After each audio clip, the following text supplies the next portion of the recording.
So in a 2016 study, it was found that 60% of Americans were never offered a financial literacy/application class.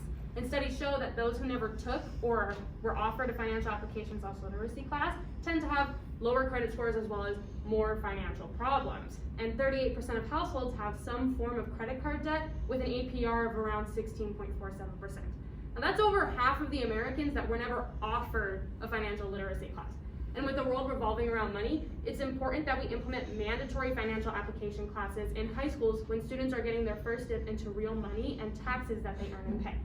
So I'm going to go over what is taught in these classes, the benefits of taking them, as well as why it should be a standalone class. But first, let's get the elephant out of the room. What is financial literacy? Well, financial literacy is the ability to use knowledge and skills to effectively manage one's financial resources for a lifetime of financial security. So in high school, I took financial applications for my senior year math credit. And this class was modeled after Dave Ramsey's ideology. And he's an entrepreneur who created his business off of teaching other people what to do with their money effectively. And he teaches everything from how to buy a house, what credit cards are, and the 7 baby steps. And those steps are, number 1, to save $1,000 for your starter emergency fund. Number 2, to pay off all your debt except for your house, using his debt snowball. Number 3, to save 3 to 6 months of expenses for your fully funded emergency fund. And these last 4 steps can be done all at the same time. Number 4 is to invest 15% of your household income into retirement. Number 5 is to save for your children's college fund. 6 is to pay off your house. And 7 is to build wealth and give. Now, I'm not saying that all financial literacy classes need to be modeled after Dave Ramsey's. This is just my experience, and this is the information that I learned and that you would think you'd learn in that class.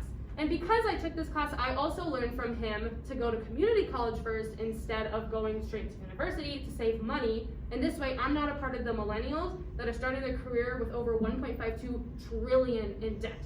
With that much money in debt, they're working to pay off their debt instead of working to go on vacations or buy luxury items or just simply save money.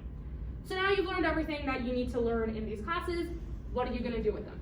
Well, you learn proper budgeting, and with learning proper budgeting, you can allot specific amounts of money to specific things, such as your emergency fund.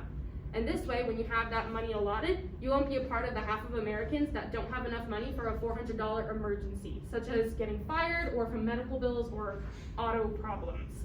As well as, you'll learn how to have better credit scores, and with a better credit score comes a multitude of things, such as getting approved for your gas bill, buying cars, or just having more rental opportunities.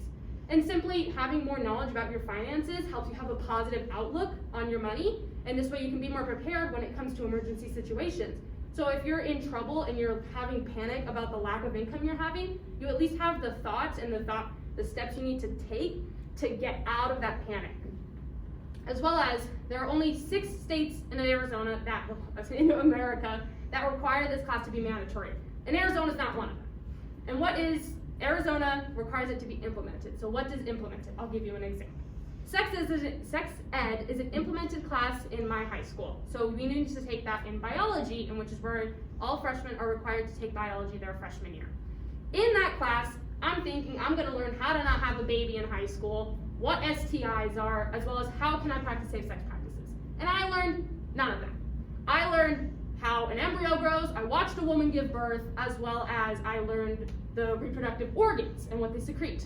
And all that information is inherently important to me, and I'm glad I learned it. However, the knowledge I thought I was going to learn was not what I learned. And all the information about the human anatomy and that stuff got glossed over by the other bigger portions of biology, such as plant life, which is what I learned.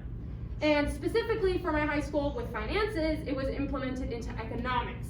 And in that class, it's only a 1-semester class. 1 semester is not enough to learn economics as well as your personal finances. However, I wouldn't know because I took stock market, and you can opt out of economics by taking stock market. And I didn't learn anything about personal finances in stock market that didn't revolve around stocks. So if I'd never taken financial applications my senior year, I would have never learned about my personal finances and what debt is and how not to have student loans and what colleges to go to. So now let's get to this graph that everyone's staring at. Arizona is an implemented state, and it is about right in the average percentile of this 2015 literacy test score. It is the earliest year I could find. So there are states like California that stay true to what they are saying. They don't require it to be implemented, they don't require it to be mandatory, and they're ranking in the lowest of the low.